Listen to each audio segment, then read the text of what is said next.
Count to 10 and then stop. Count to 10 and then stop. How's that? Okay. Now I hear Magda, Magda. Which one do you prefer? I prefer Magda, but I have difficult time with you all Americans because you can't seem to say Magda. I could say Magda. Very good. Bravo, pedimo. You learn any Greek after all those years in that household? I'll say it however you would like for me to say It's fine. I answer to everything. Okay. Maggie, Magda, Maggie. you know. Okay, I've never heard that one being called. Yeah, my family called me Gaga because my brother couldn't say Magda. So I had that for a long time. Well, Todd, whenever you're ready. Okay. All right. Oh, I kicked the light. That's not It your took way him to start. forever to put that there, now you know. They have big feet. Well, first of all, thanks for agreeing to sit down and talk with us. We're really excited about listening to your story. Thank you for asking. For the record, could you state your name so we have it on video? All right. You want the whole thing? Sure. Magda Fanaritis. Impressive. So there too. Well, thank you. And I go from Maggie to anything else. I answer to anything you like to call me, just so long as it's done lovingly. Okay, how about Dame Magda? Oh, very good. Oh, Dame Magda, where were you born? Philadelphia. Philadelphia. How did you make it up to Warren? I got married and came to this, I came to Warren. Uh-oh, so did you meet John in Philadelphia? I certainly didn't meet him in Warren. Yeah, okay, so you met him in Philadelphia. What was John doing for a living when you met him? What he did all his life, chemical engineer, and he did design and sales. And he traveled all over the world. And he was nice and took me from the time I was 50 on, I also traveled the world. That's great. It's a great opportunity to be able to do that. Definitely. Magda, where are your parents from? Turkey. The Greeks who lived in Turkey were always Greek. They were never Turks. And the women did not go out alone because it was dangerous. They never got to go to school except we have a poem in Greek. By the light of the moon, they go to walk to somebody's home in the basement, and they are taught to read and write and to learn about the church.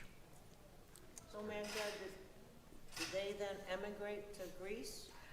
In 1924, there was an exchange of populations between the Turks and the Greeks.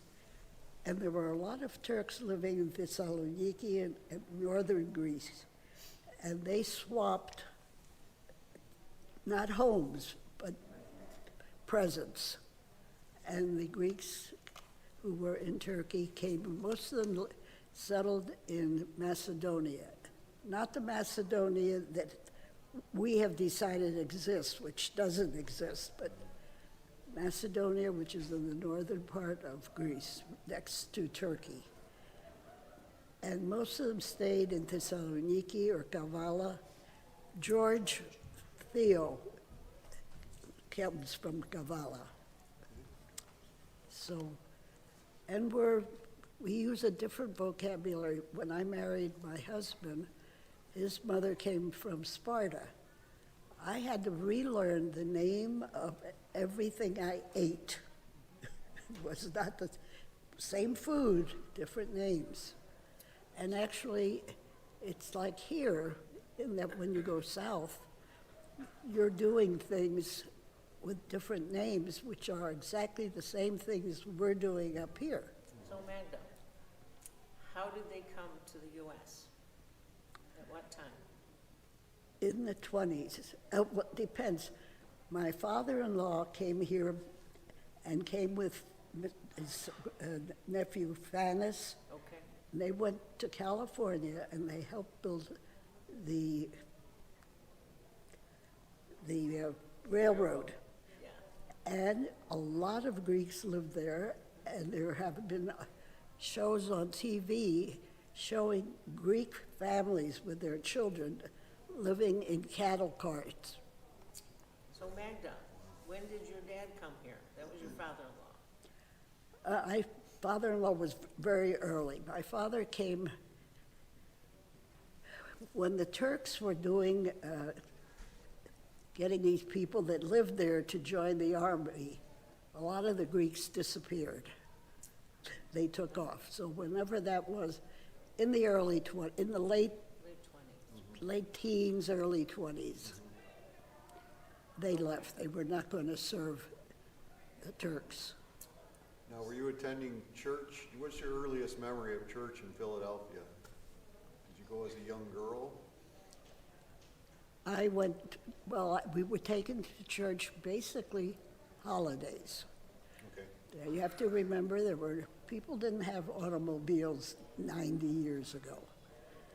And my father worked 6.5 days a week, which means that Sundays he worked. And people traveled in families. Although my mother and my aunt were different than the other Greek women, they were more independent, which gives you an idea from whence I came. Didn't fall far from the apple tree.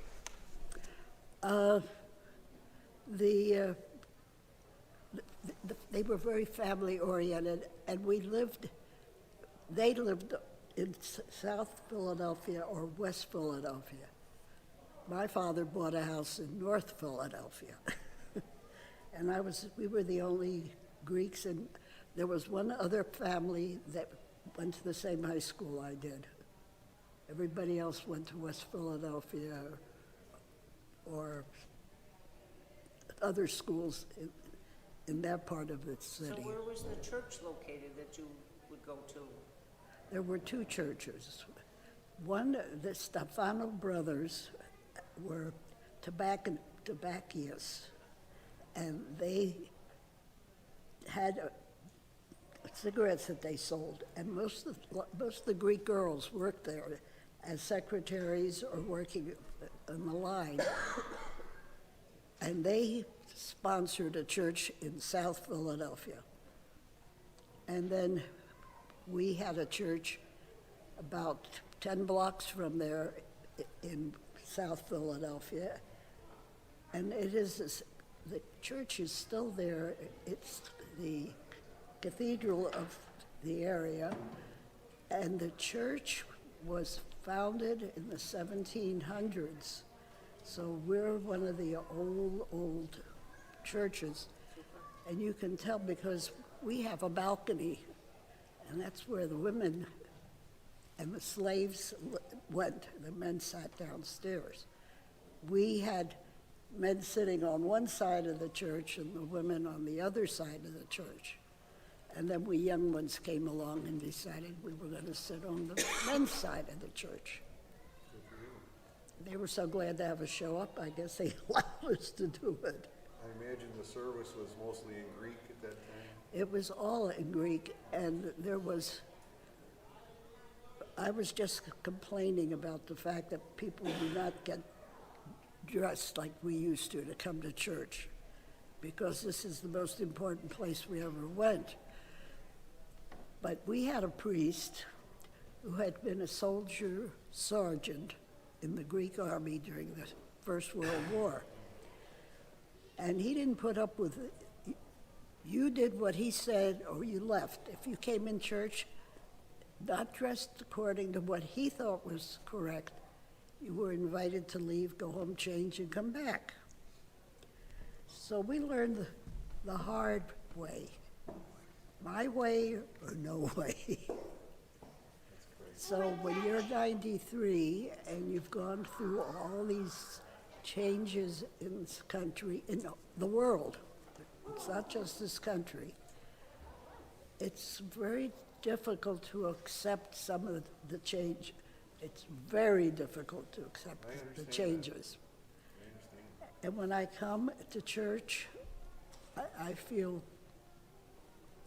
It's not Sunday if I have not come to church. It's, and when you're sick or you're away from church, and the day is endless. It is to me. Something's missing. But So this, Magda, when did you and John, you got married in Philly? yeah, Let me go back to that. July 1st, In the year? 1947. Okay. And at what point then did you come to Warren? 1947. Oh, the same year? Well, we went on a 2-month honeymoon to South America, and then he didn't take a vacation again for a long time. But, So Warren was a big change from Philadelphia. And you had the big cathedral in Philly, and then you come to Warren. and we the have Greeks, Our little church. and may I say that in those years, the Greeks from Warren would come up here for dinner at 2:10, was it? But they couldn't make it on Sunday. It was the only day off, so they stayed home. Okay. And I was the first one that was coming regularly.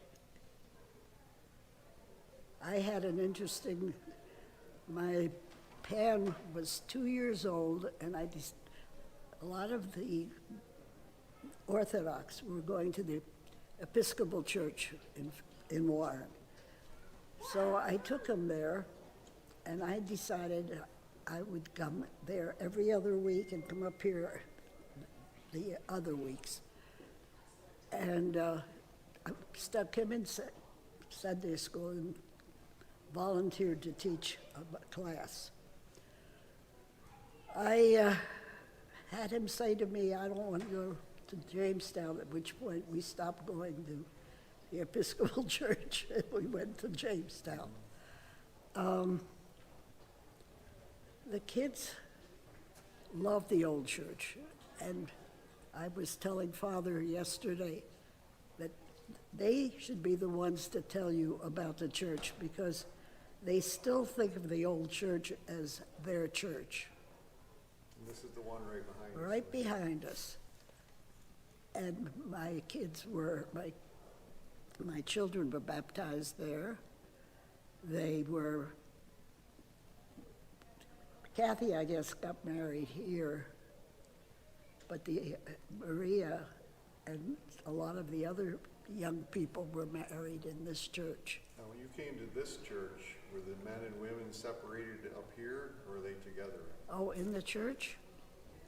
I never paid attention because I did what I wanted to do, Good for you. as you well know. Good for you.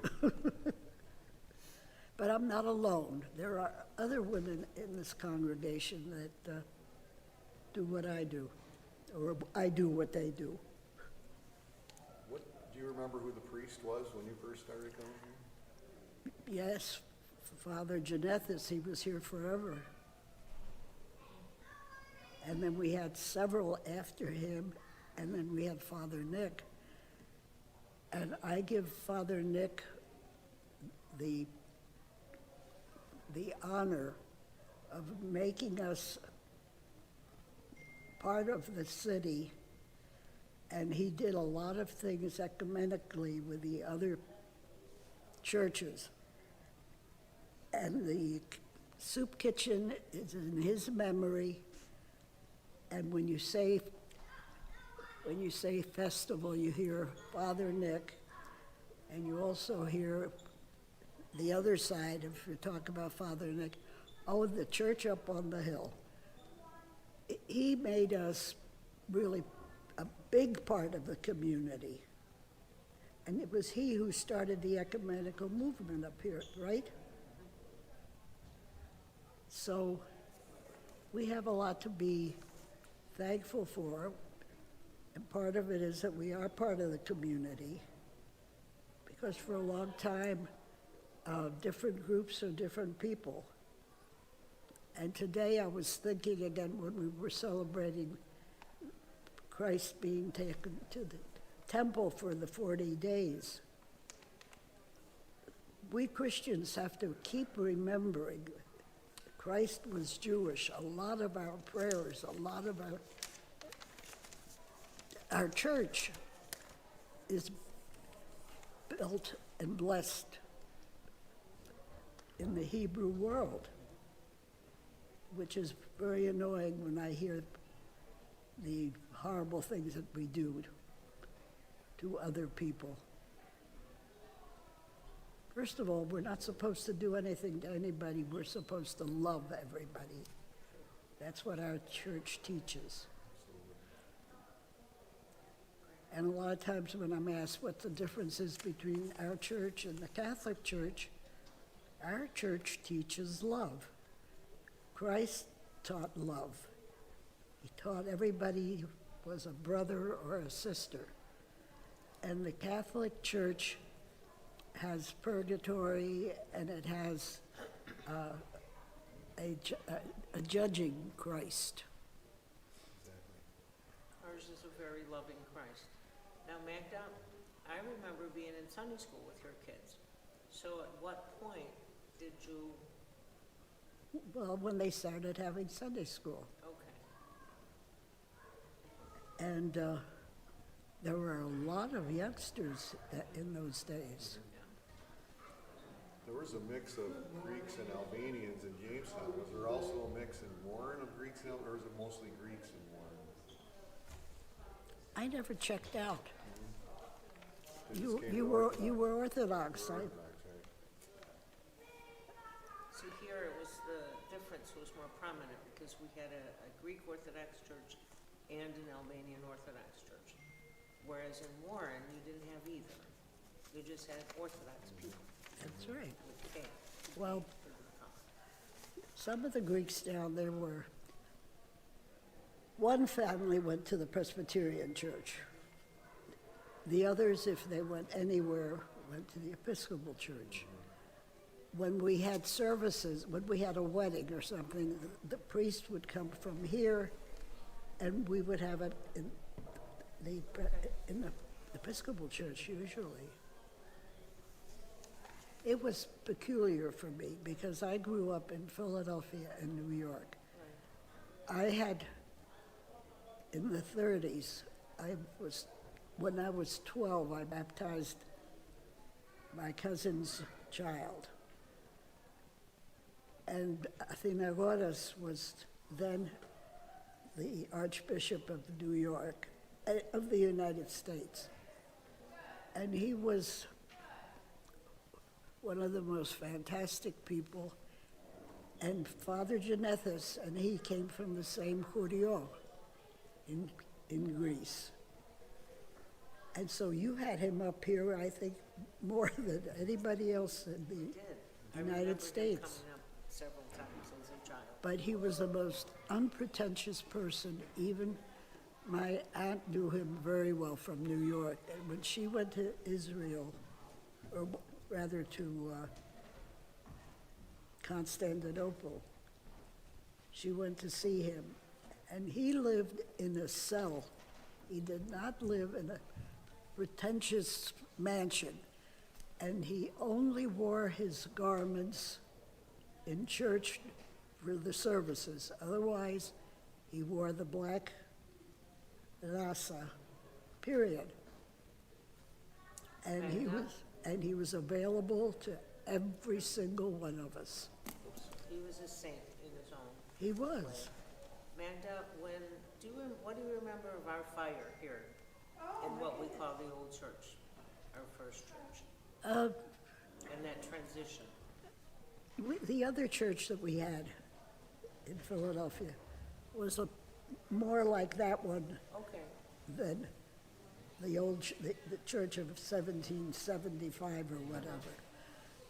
And we had a lot of our boys, our men, went to Pomfret, which was where the school for priests was. And a lot of them went on, and a lot of them didn't. They got an education. But it was a different world. It's a different world that you can't compare the two. No way, no how.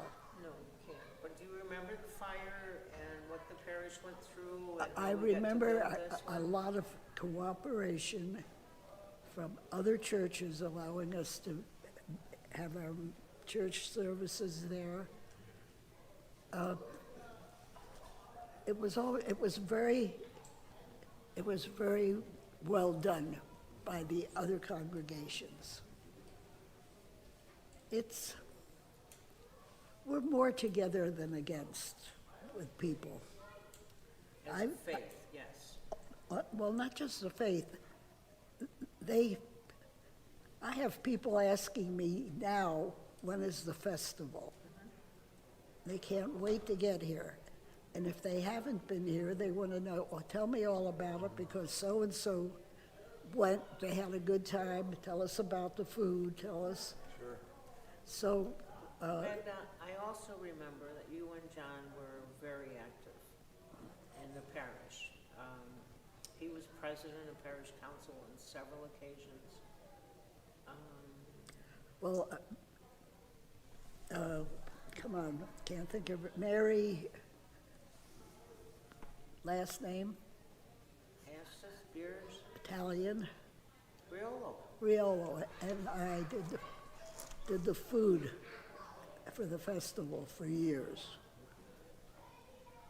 Lots of years. And my girls made all of the pitis for 1 year. And I still have George saying that's the best pita he's ever had. So, but people who come here from the big city walk away impressed with this congregation. The fact that we're so close. And I feel like you're all my family. At my age, you're all my children. We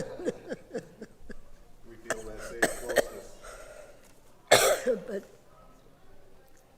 this is a very, very open place.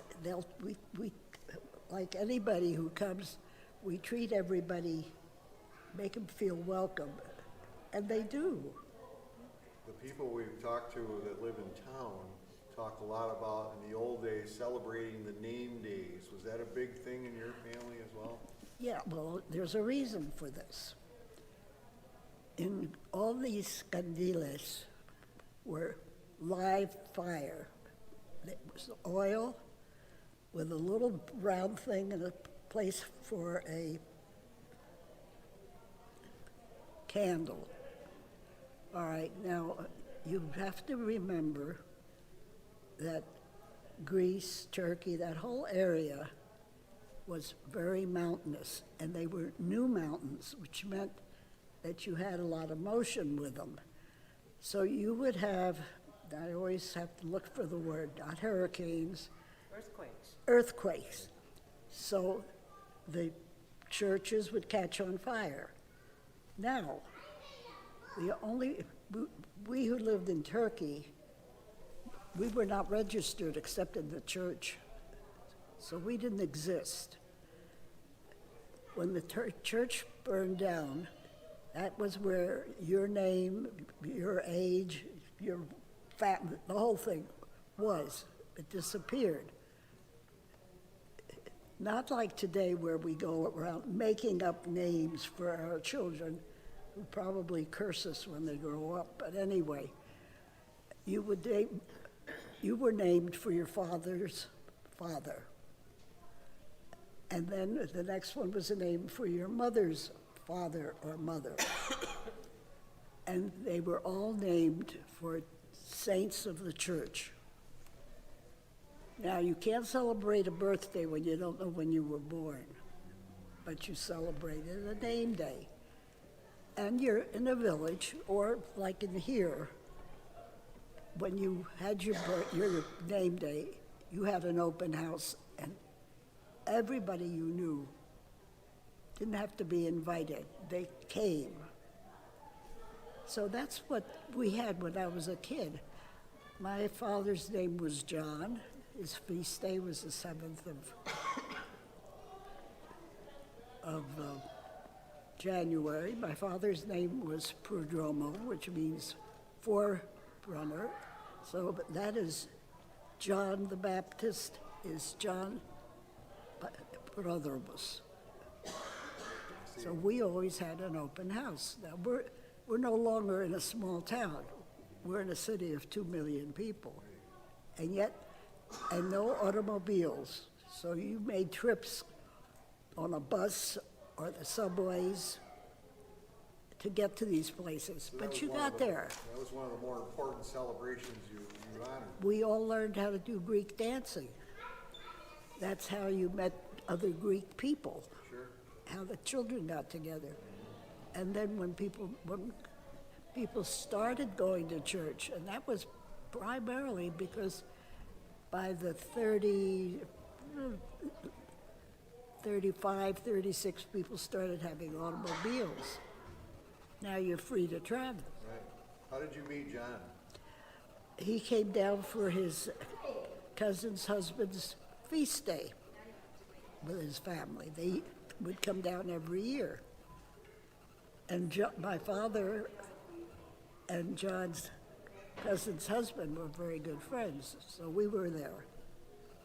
And that's where we met. Was that a little arranged there, or was there a little? What, the fact that I went to the party? We went to the younger generation went to all of these name days because everybody else's sons and daughters came. We learned how to dance. We used to push the dining room tables out of the way, and we'd jitterbug, and so we met a lot of young people that way. Sure, that's great. Now you move up to Warren. You have a small population of Greeks in Who Warren. were all older than I was, and we had, except that we were Greek, I had nothing in common with them. I told you I had to learn how to speak all over again. I was younger, but I was always very grown up, Greg, very grown up. I always ran around with older people, I was in high school and I was running around with college kids. You were very mature for your age.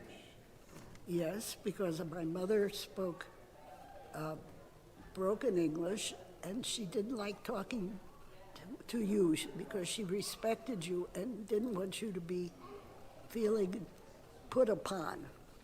So I did the talking. So I called if the water didn't run right, I had to call a plumber. If this happened, because my dad's store was in West Philadelphia, where I told you all the Greeks were. So I took care of everything. So you had responsibility thrust upon you at an early age. I was also, my family gave me a lot of leeway. I've made people, here she comes again. I used to go to New York City by myself because my aunt lived there. And I would take the train from Philadelphia, go to New York for the weekend. And I would take the subway from Brooklyn and go to Broadway. And I saw Glenn Miller, I saw Tommy Dorsey, I stood in line for Frank Sinatra. I was only 13, 14 years Oh my old. gosh. You saw a lot at an early age. I did indeed. So you come up here, did you get involved in a lot of the social activities in Jamestown, being in Warren? Did you come up much for I that? didn't come up here.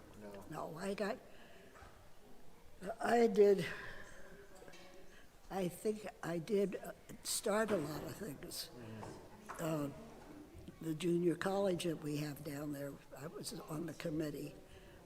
We started Head Start, we started senior citizen clubs. I was lucky, and I was Woman of the Year at Warren.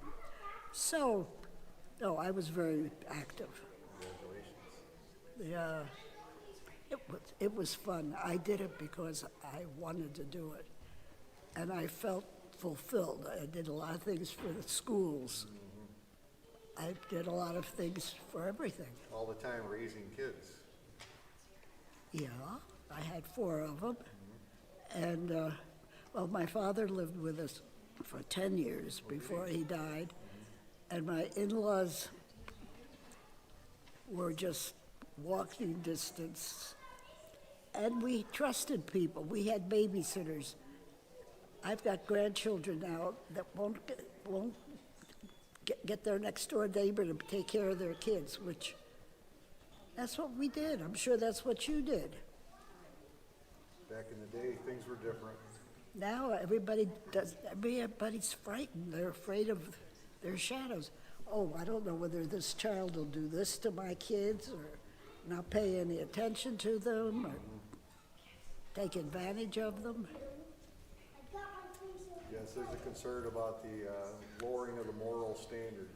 Well, I babysat for kids 2 doors down from me in Philadelphia. I would get a quarter. Now they're paying $15 to babysit.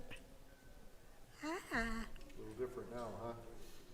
Did you and John ever come up for the Balkan dances they had here in town? No. In the fall? Well, you mean no. One they had at the Crystal Ballroom? Oh, we went to that one, yeah. We went to some, but when we were younger, no, we had enough, we were going dancing every night. Sure. John used to win the cups from the, down at Pitt when he went to the, and they wore tails, please. Oh, yes. Oh. Quite formal. And the one club in Warren, on New Year's Day, the men wore striped trousers and the black tail with a white, they got all dressed up for Sunday brunch. Oh my goodness. That's Those were why the days. it's so different. It's so, Things have changed dramatically. I remember when we had open house in elementary school, my dad would wear a tie, suit. my mother would wear, she had silver foxes, 2 silver foxes. We put on our very best because she was representing her children and she didn't want her children to be thought of as not with it. That's great. Clothes make the man and clothes make the woman. And if anybody tells you otherwise, just take a look around here. I mean, not the church per se, but the world that we live in. We pay $300 and buy jeans that are cut up.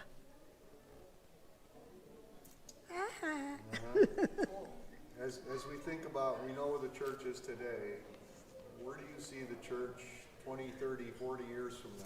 What does it look like? I don't know. What would you like to see it look like? I would like it to grow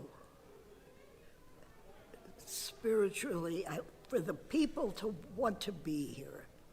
They're not here because their background is such. Magda, what do you think the church could have done different to keep Maria, Pan? I don't know. Kathy kind of filters See, in and out, so. I blame, Pan, I blame on the Jesuits. Okay, He went to Georgetown. right, He knew as much as the professors, he really did. right, it's very bright. And then the Jesuits are a very, very bright people. Can't put them down. And So they, we lost them because of the Jesuits, because it was a stronger teaching than what we had offered. all right, I'll as a tell you what the child. biggest problem is. The very biggest problem. Took you what, 50 years to convert? Yeah, 40. No, but truly, you have The story is, the more things one has in common with their spouse, the more they have in common in the way they live. When you have, Jim will come, but he'd rather not. All my kids are half. Now the younger ones are quarter Greek. And it's not the thing to do to go to church anyhow. And now they have an excuse. You go here and you go here, and I don't know where I want to go. And I have one who says, well, didn't baptize them. Great-grandmother is going crazy. And I'm not the only one. A lot of my Catholic friends are going crazy. And then you get from the one that isn't, they'll say, well, they'll pick a church when they grow up. If they don't go to church, what are they going to pick up? And they have no idea what there is. And it's easier not to fight with their, as they get older, who wants to sit there and fight? The way we are, the current atmosphere of the church, are you happy with the way things are going right now? I'm very happy with the church. I've always have been. I've always worked for it. If I don't like something, that's one thing. If you don't speak up when you don't like something or something is difficult to understand, nobody's going to know that you're having a problem. And so you withdraw. I'm talking to somebody that has gone through this, I'm sure, all the way through. Speak up. So you have to say, don't use so much Greek, or go ahead and use it. My kids complain now, why didn't I make them learn how to speak Greek?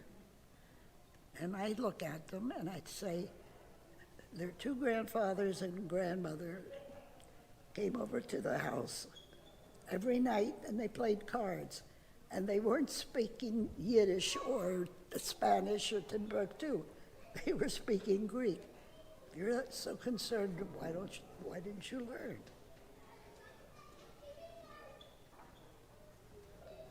But this is also the fault of the world we live in. When you talk to Philippe Bender, and he went to school there, you are informed. Now, your father goes to work 6 days a week, right? And he gets dressed up, wears a suit, tie, dress shoes, right? He goes to work at 8, doesn't get home till 5. Well, when he was in school, they go to school from 8 to 5, 6 days a week. They dress like they're going to business and not blue tie or black tie, or they dress like they are banker or... It's everybody's job for the day, school or work. That's right. Is this in Russia? Magda, was this in Russia? Yeah. The Philip you're talking about? Okay. But the other thing that you have, in every country, by the time you're in 3rd grade, you've learned your language plus another language. So that's a shortcoming here in the States. And we, now my father and mother and their groups spoke Greek. I never went to school. It wasn't available.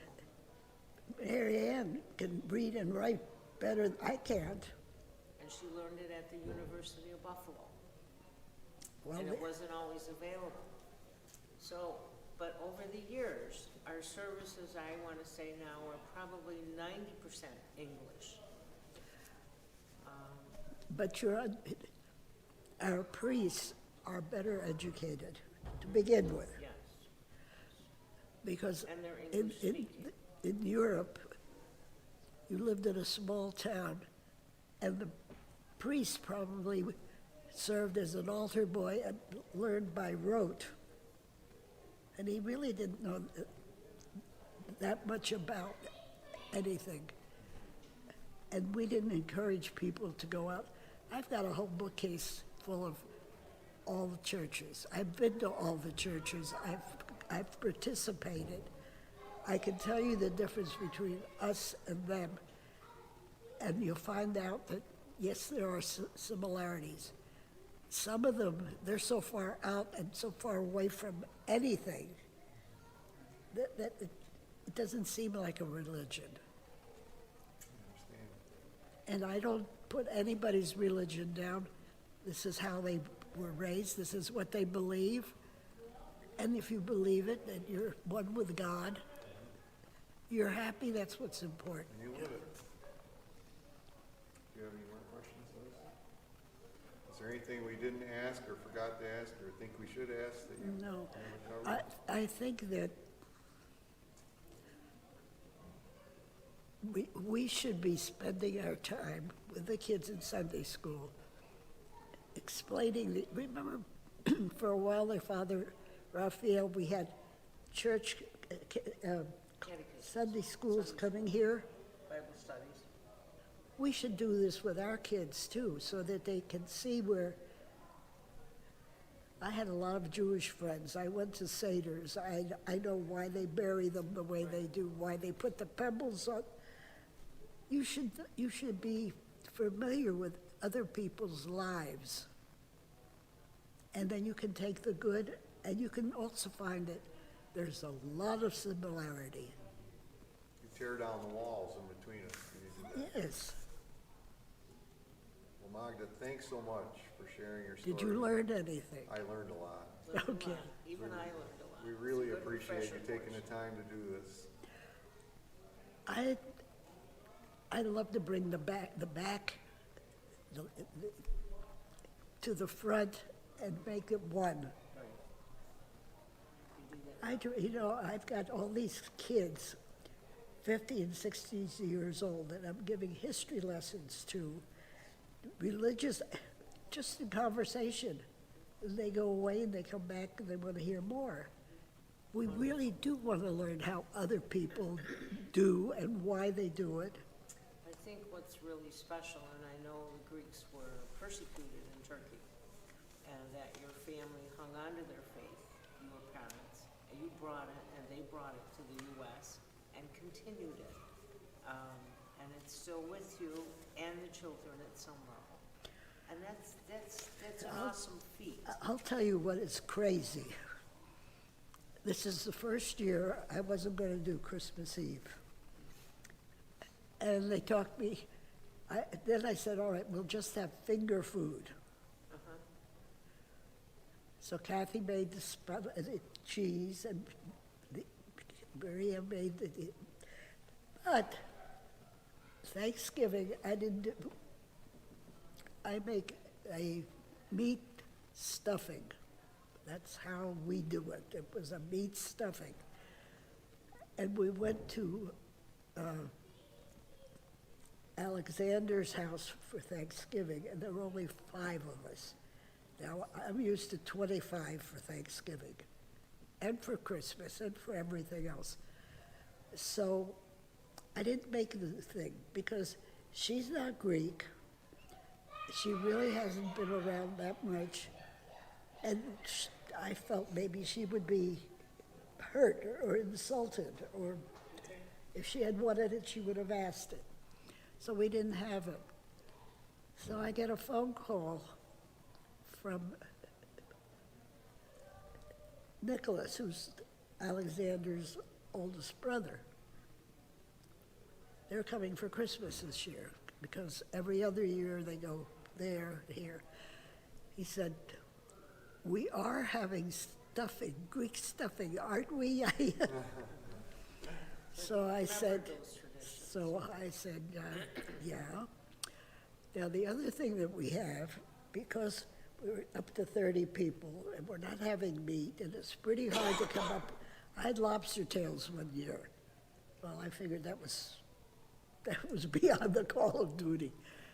So we make spaghetti, but I make it our style. Greek style, I don't know your Greek, or but our Turkish Greek. style, your Greek style, You burn the butter. Greek style. You put it on the spaghetti. You put the, be- Macaronada. the best kind of cheese. And this stuff they use around here, it's got to be Romano or better, okay? So then you have the cheese, and then you put cinnamon on it. Ah, It's interesting. they love it. That sounds good. So don't I get a phone call from one of the others saying, by the way, you are going to make the cheese? And those are all the memories tied to our special holidays, and it's a Yeah. wonderful thing. Magda, thank you, honey. Thank you for asking me. Tell the children they'll see it on Facebook and so. But the children, Todd?